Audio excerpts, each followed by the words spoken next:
हर हर महादेव। मैं हूँ आचार्य विपिन। अपने यूट्यूब चैनल में आप सभी सब्सक्राइबर्स का और सभी मित्रों का हार्दिक स्वागत करता हूँ। मित्रों, आज मैं आप सभी से एक विशेष चर्चा करूँगा। बहुत ही महत्वपूर्ण बात है।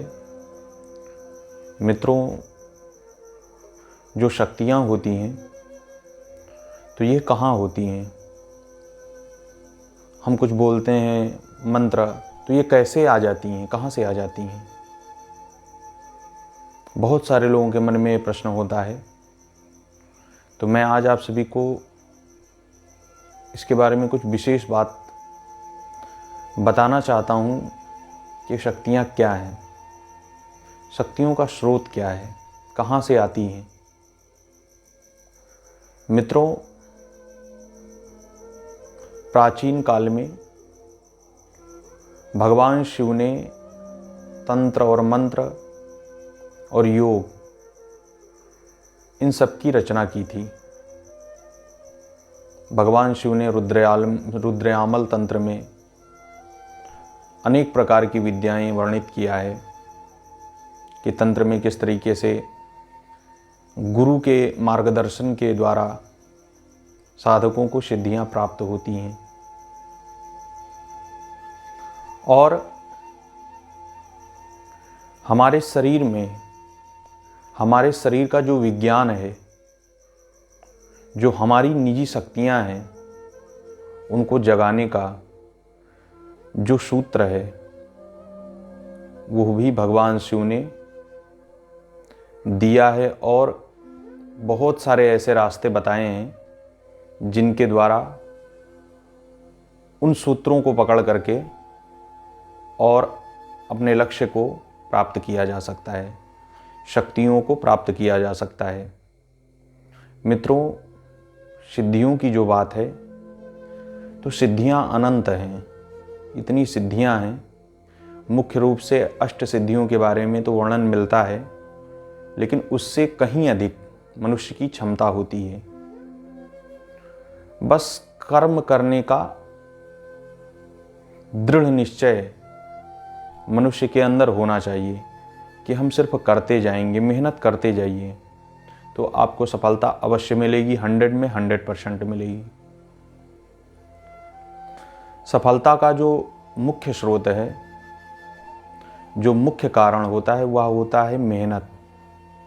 यदि आप लगातार कंटिन्यू मेहनत कर रहे हैं तो फिर आपको सफल होने से कोई रोक ही नहीं सकता है। तो जो शक्तियों की बात है मित्रों, हमारे शरीर में 7 चक्र होते हैं।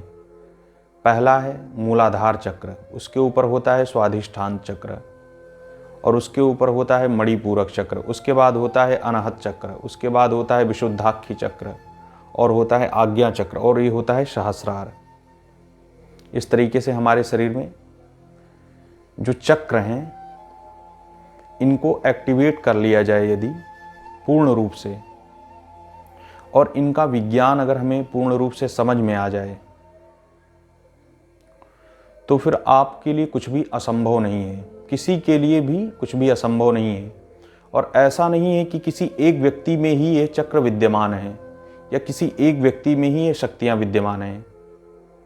सृष्टि में जितने भी पुरुष हों या स्त्री हों, सबके अंदर ये शक्तियां विद्यमान हैं। जो करता है, जो जागृत अपनी शक्तियां कर ले। ऐसा भी नहीं है कि किसी एक जाति के व्यक्ति के अंदर ये शक्तियां विद्यमान हैं या किसी एक धर्म के व्यक्ति के अंदर ये शक्तियां विद्यमान हैं। ये सभी व्यक्तियों के अंदर हैं, चाहे वो किसी भी जाति का हो, किसी भी मजहब का हो, सबके अंदर वही शक्ति विद्यमान है।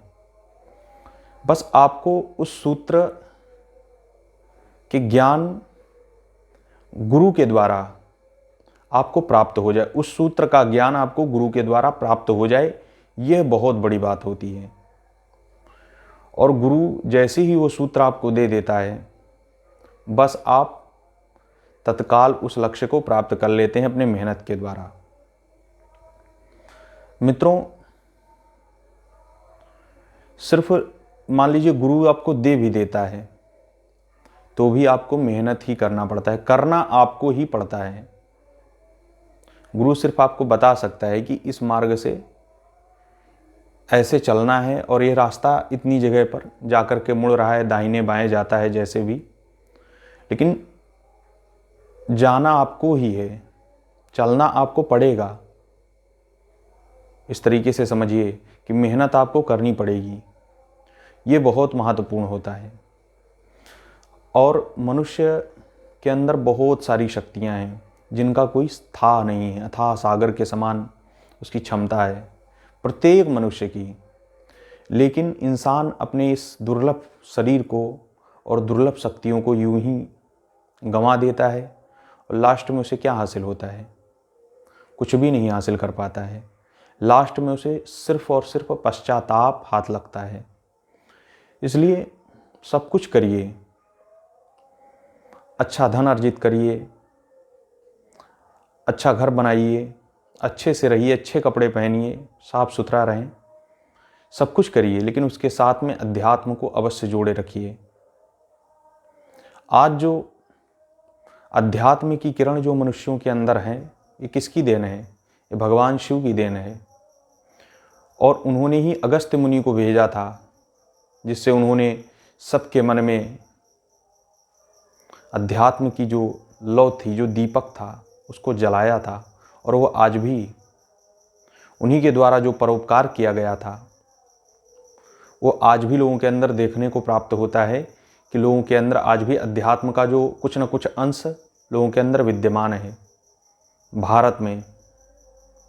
तो मित्रों, जो ऋषि मुनियों का जो विज्ञान रहा है उस पर विशेष फोकस सभी लोग करिए और सभी लोग इस पे सर्च करिए और इन साधनाओं को प्राप्त करके अपने जीवन में आप विशेष खुशहाली ला सकते हैं, विशेष भावनाएं पैदा कर सकते हैं और विशेष चीज़ें प्राप्त कर सकते हैं, विशेष ज्ञानी बन सकते हैं। तो ये जो चक्रों की शक्तियां हैं ये अथाह सागर के समान हैं। और इनमें से मित्रों एक होता है विशुद्धि चक्र। जो विशुद्धि चक्र होता है वो इस जगह पर विद्यमान होता है। तो विशुद्धि चक्र यदि व्यक्ति का जब जागृत होने लगता है तो उस टाइम पर उसके अंदर से विशेष प्रकार की शक्तियां प्रकट होने लग जाती हैं और उसमें समझ लीजिए कई सिद्धियां उसको प्राप्त होने लगती हैं और जो पारलौकिक जो प्राणी होते हैं वो उस व्यक्ति से कनेक्ट होने लगते हैं। इस तरीके से मित्रों हमारे शरीर में एक एक चक्र जागृत होते जाते हैं और हमें विशेष विशेष करके सिद्धियां प्राप्त होती जाती हैं। तो मंत्रों से हमारे चक्रों का विशेष संबंध होता है, तो इसलिए मंत्र साधना बहुत ही आवश्यक है। सभी को हर हर महादेव। फिर मिलते हैं अगले वीडियो में। जय श्री महाकाल। इस चैनल को लाइक सब्सक्राइब कर दिए और इन बातों पर विशेष ध्यान दीजिए। जय श्री महाकाल।